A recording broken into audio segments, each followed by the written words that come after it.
Assalamualaikum warahmatullahi wabarakatuh. Hari ini kita melanjutkan materi tentang aritmetika sosial. Nah, aritmetika sosial yang akan kita pelajari pada hari ini berhubungan dengan kegiatan ekonomi, yaitu tentang perbankan dan koperasi. Di dalam kegiatan ekonomi dan keuangan tidak akan lepas dari perhitungan matematika.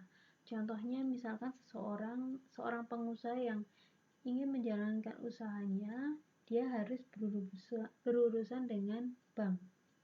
Nah,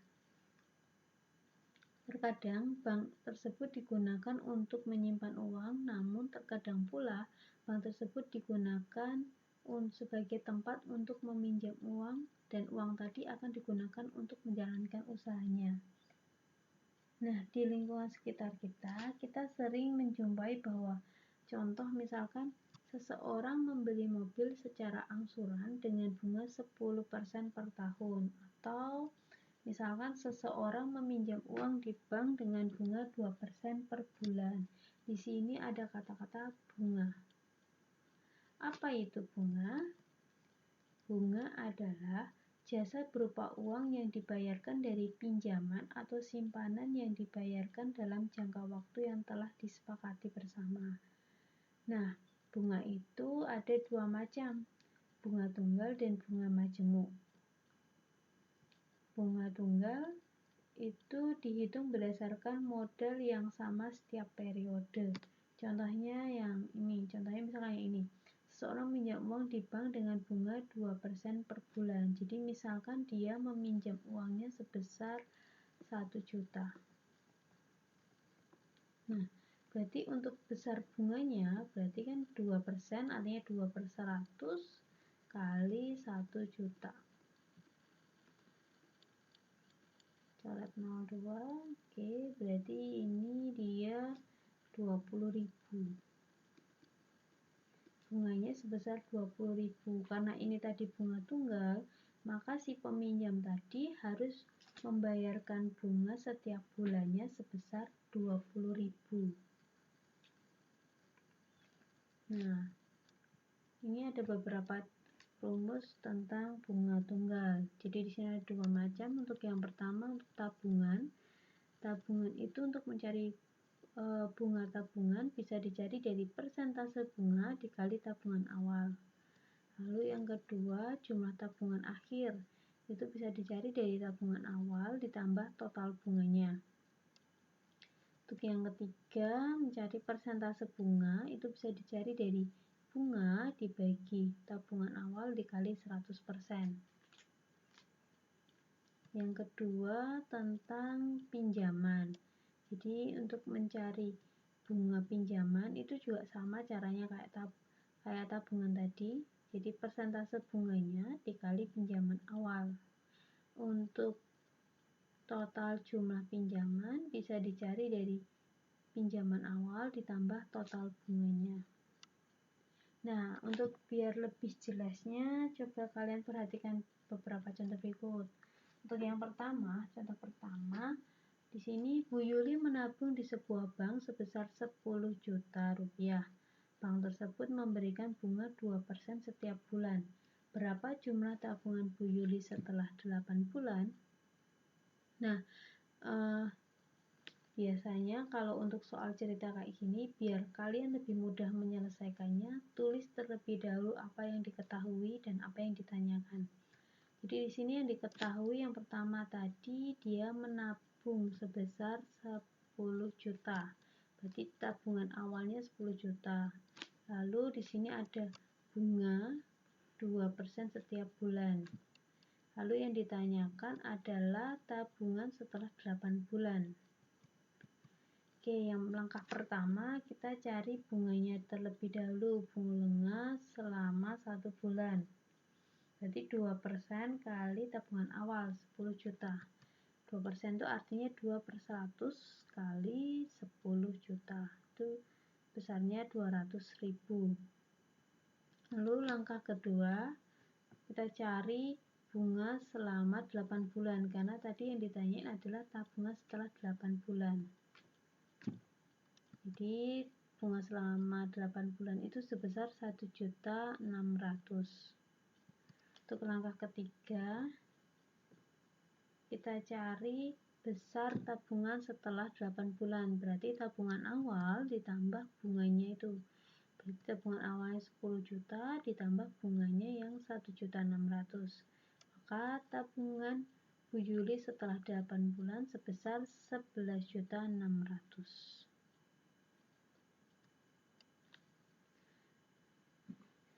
Contoh 2, Pak Agus meminjam uang di koperasi sebesar 2 juta dengan persentase bunga pinjaman 9% per tahun.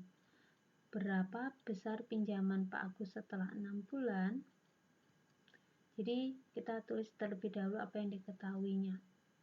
Oke, untuk yang pertama dia meminjam, berarti ini adalah pinjaman awalnya 2 juta, terus ada persentase bunganya 9% per tahun, lalu yang ditanyakan besar pinjaman selama 6 bulan. Oke, langkah pertama kita cari bunganya dulu. Di sini kan dikatakan bunganya itu 9% per tahun. Kita cari dulu aja nih. Berarti 9/100 dikali 2 juta itu 180.000. Ini adalah bunga dalam 1 tahun. Berarti kalau bunga dalam 1 bulan itu bisa dicari dari 180.000 dibagi 12 sama dengan 15.000. Karena tadi dia meminjamnya selama 6 bulan, berarti langkah ketiga kita cari bunga setelah 6 bulan. Berarti 15.000 dikali 6 yaitu sebesar 90.000. Terus langkah terakhir kita cari total pinjamannya, berarti pinjaman awal ditambah bunga. Pinjaman awalnya tadi 2 juta, lalu bunganya 90.000. Jadi Pak Agus, jumlah besar pinjaman Pak Agus setelah 6 bulan yaitu sebesar 2.090.000 rupiah.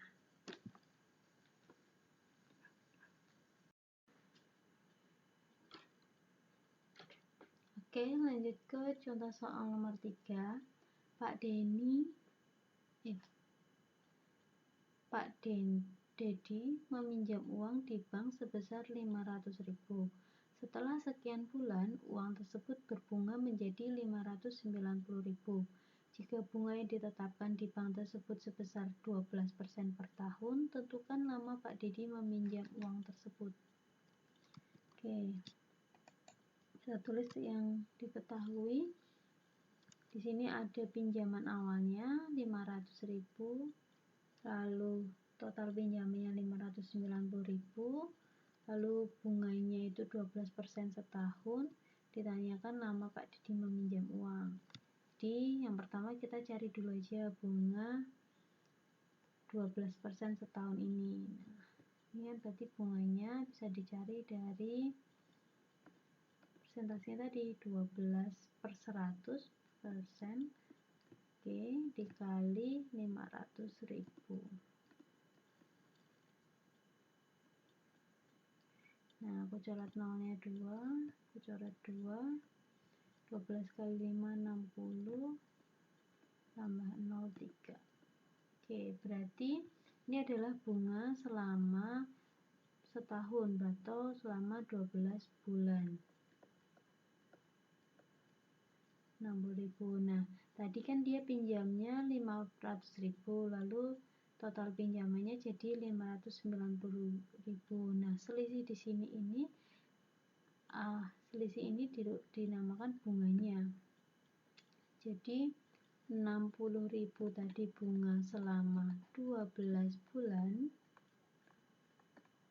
Lalu kalau dia meminjam setelah sekian lama terus dapat bunga 90.000, berapa bulan? Nah, misalkan di sini tak misalin B deh. Berarti pakai perbandingan senilai. Jadi ini 60.000 per 90.000 sama dengan 12 ini per B ini. Per B. Oke, yang atas sama bawah ini saya coret 0 ya. 0 ini saya coret 4, ini coret 4. Lalu yang ruas sini saya bagi 6, 1, saya bagi 6, 2. Kali silang 1 kali B, itu B, 2 kali 9 itu 18. Jadi lama Pak Dedi menabung itu 18 bulan. Oke, demikian pembahasan soal tentang aritmatika sosial. Semoga bermanfaat dan terima kasih. Wassalamualaikum warahmatullahi wabarakatuh.